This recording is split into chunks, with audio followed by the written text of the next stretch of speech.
Hello guys! Dahil flower lovers tayo, nandito na naman po tayo sa napakaganda at napakaraming flowers. So ito po ay hydrangeas flowers or ajizai in Japanese. So napakaganda po ng mga bulaklak nito at iba't ibang mga kulay like white, purple, blue, pink, light pink. Ayan, isa po ito sa pinakasikat din na lugar in terms ng hydrangeas flowers. So, napakaganda po, di ba? Ayan, kulay pink. Yung iba may pagka-fuchsia din ang kulay. Ito naman may halo yung light na medyo may yellow ng konti. Ito pink. Ayan, so napakaganda at naku, nakakapag-relax at nawawala yung stress mo.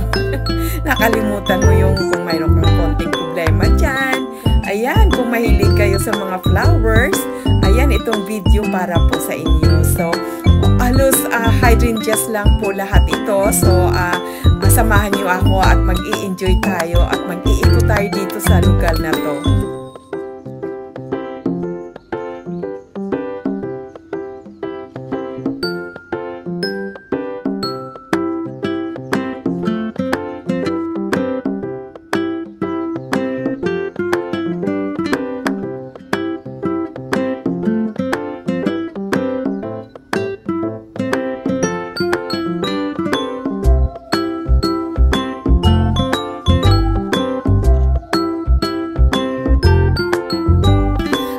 Iba't ibang lugar po ang kinuhanan ko ng video. Basta mayroon lang siyang hydrangeas, kinuhanan ko kagad. So, yung iba sa park, yung iba naman mayroong entrances. So, it's okay lang kasi nag-i-enjoy naman at talagang sulit yung kahit magbabayad ka pa ng entrance fee.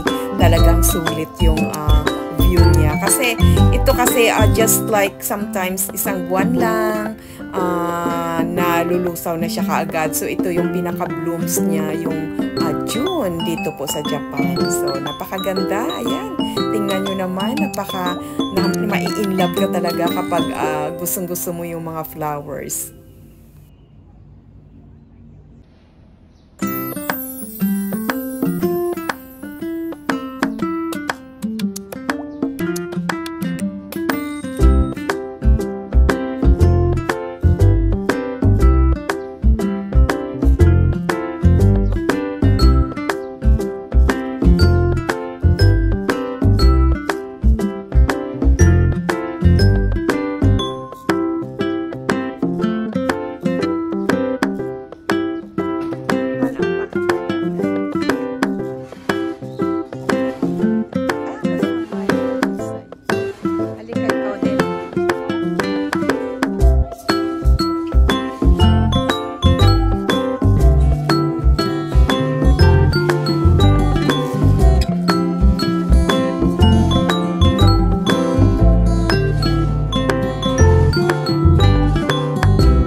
Almost part po ito ng Tokyo, lahat yung mga pinuntahan ko at kasama ko po yung aking mga friends din, si Delia, si Marvic at Tina. So, napaka-ganda naman kasi mag-tour-tour, mag-ikot-ikot kapag may kasama ka, diba? Ayan. So, nag-i-enjoy po yung mga kasamahan kasi lahat po kami halos mahilig po kami sa mga flowers, diba?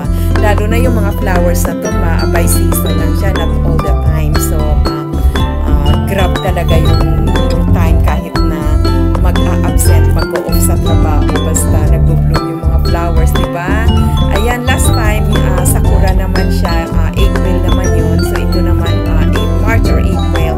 So, ito naman, by June and then until like first week ng July, bloom pa siya, pero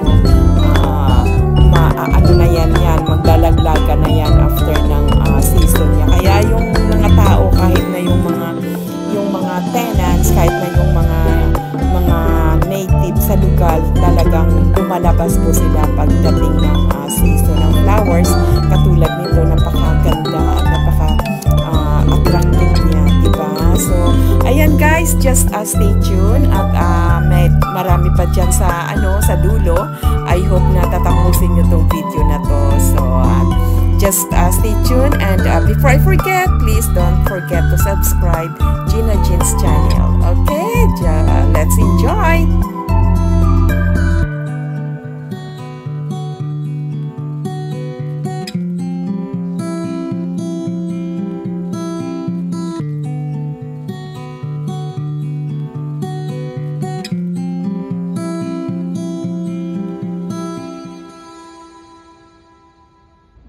Go sa ibang place naman to, hanggang doon sa labas, sa baba.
Well guys, thanks for watching. See you in the next one. I hope nagustuhan niyo po ito. Try niyo rin po yung ibang video ko. Okay, always take care. God bless.